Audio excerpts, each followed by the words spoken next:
Hey Carter, this is video comparison for your strokes from February 25th right here, and this right here is March 13th.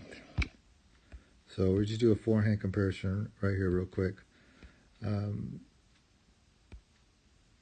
Find stroke. All right. So the things that we've been trying to work on is trying to get you to reach further back in that direction on your strokes. Trying to throw the racket back a little bit more. One thing we have to take a look at though here is that you're being hand fed here, and here you're being net fed. So that might have a little bit of a difference in it, but negligible at the most. So over here on this video right here. All right, so what we've definitely got you reaching further back in the newer video. This one right here, you're definitely reaching further back. If you look right here, you're not reaching as far back. And also, I think too, let's let this play for a little bit. Is the energy level of your feet and your upper body, just the way that it's moving. There's just much more energy in the way that you're doing it. So I want you to keep sustaining that sort of energy level, because that is a different level of playing, a different level of body control.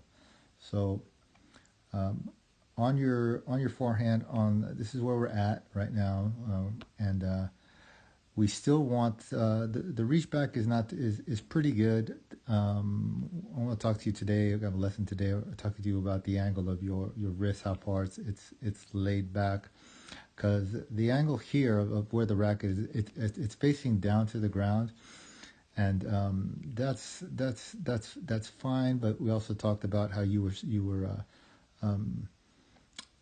doing. Your wrist was turned in. We call it cupping. Your wrist right here is cupping a little bit, and we want to try and get rid of that. We want the racket head here to look a little bit more like right here, but in the further back position there. So your lead bend is a lot better. The way your shoulders are back a little bit more. Your follow through. We worked a lot on trying to get you to hit through the ball more, and we were almost reducing spin in last practice. And so here you can tell right here that you are already extending, just hitting through it a lot more, and your weight is you transferred a lot better than when you started. On this particular shot, we can see that you're not falling backwards, going up too much. So that's definitely on the right track. So let's see what else here.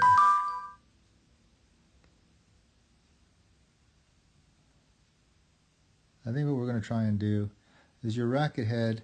It drops here. It drops down fine, but it drops down. It's not. It's in a good position right there. But the way it gets there, I'm not really happy about the way it gets there. It needs to be. What I want is for the racket head here. I want it to rotate down through supination, a little bit of supination in your forearm. On the forward thrusting, like you go forward here. Now you wrist lag, but your wrist flex, but you do not. I don't think you supinate very much. So we're gonna work on that. And contact a little bit more in front as well. I think that's about it. Your lift to the right looks pretty good on these strokes. See, and your footwork is fairly active. Good knee bend. So I think that's about it. I think today we're probably going to have to work on a little more on your serve today. And just try and make this angle right here of your racket, try to make that a little bit sharper, adjust your wrist a little bit.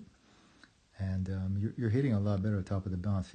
On this hand feed stuff, I mean, you're letting the ball drop still, but over here, hitting at the top of the bounce is going to be extremely important for you to make sure you do that every single time. So that's going to dictate where your feet go. Your feet are going to have to move to the correct position in order to be able to hit the ball at the top of the bounce. As you get better, then you can start hitting on the rise. And Spin will always be a part of what you're going to be doing regardless, but we're going to try and make it so that you have a lot of power and spin.